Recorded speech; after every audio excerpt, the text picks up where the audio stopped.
உன் பதவியை ராஜினாமா பண்ணா வீட்டுல போட்ட சீலை எடுத்துறேன்னு சிந்தாமணி சொன்னால. ஸோ வணக்கம் நண்பர்களே, இது நம்ம புது சேனல். இந்த சேனலில் வந்து சீரியலுக்கான அப்டேட்ஸ்லாம் வரும். ஸோ மறக்காமல் சப்ஸ்கிரைப் பண்ணிட்டு பாருங்கள். வாங்க வீடியோக்குள்ளே போகலாம். நீயே அதை இன்னும் செய்யாம இருக்க. ஐயோ சாமி, இந்த முட்டாள் விஷயம் எதையுமே நம்மள கேட்காது போல. அவன் புள்ள மனோஜ் கேட்காம மீனாவை பதவியாக இருக்கணுன்றான். இந்த கிரிஞ்சு சீரியல் எப்படி தான் நீங்கள் பார்த்துக்கிட்டு இருக்கீங்கன்னு தெரில. சரி வாங்க கண்டிப்பாக பண்ணலாம். அப்போ உனக்கும் பதவிதான் முக்கியமா போயிடுச்சுல்ல.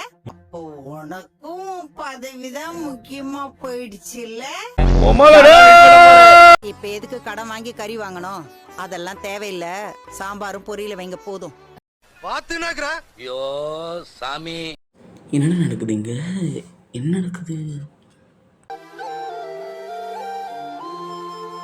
சாப்பிடுங்க. நீ சாப்பிட்டியா? நான் சாப்பிட்டுக்கிறேன், நீங்க சாப்பிடுங்க. தண்ணி எடுத்துக்கோ. நீங்க பசியில இருப்பீங்க. இப்ப கொஞ்ச நேரத்துல நான் சமைச்சிடுறேன். இருக்க சமையல் எல்லாம் முடிஞ்சு நானும் சாப்பிட்டாச்சு. முதல் வீடியோ கொஞ்சம் அப்படி இப்படின்னு தான் கண்டுக்காதீங்க. நெக்ஸ்ட் வீடியோ நல்லா பண்ணுறேன். இவங்க கதையை ஒரு மாதிரி கொண்டு போகிறாங்க. என்னதான் கொண்டு போகிறாங்க பார்க்கலாம். செய்யும். அதனாலதான் நானே சமைச்சிட்டேன். அத்தியா தலைவிதியா மீனாவை கொடுமைக்கார மாமியார் வீட்ல கல்யாணம் பண்ணி கொடுத்துட்டேன்னு சொல்லி மனசு கஷ்டப்பட்டாங்கல்ல. ஆனா இப்ப விதிய பத்தியா? அதே மாமியாருக்கு இப்ப தங்கறதுக்கு வீடு இல்ல. சந்திரா விரைவாகவே கொஞ்சம் பெட்டரான வீடியோஸ்லாம் கொண்டு வரேன். ஸோ சப்ஸ்கிரைப் பண்ணி வச்சுக்கோங்க. கொஞ்சம் மீன்ஸோட நல்ல எடிட்டிங்கோடு நான் கொண்டு வந்துடுறேன். So thank you.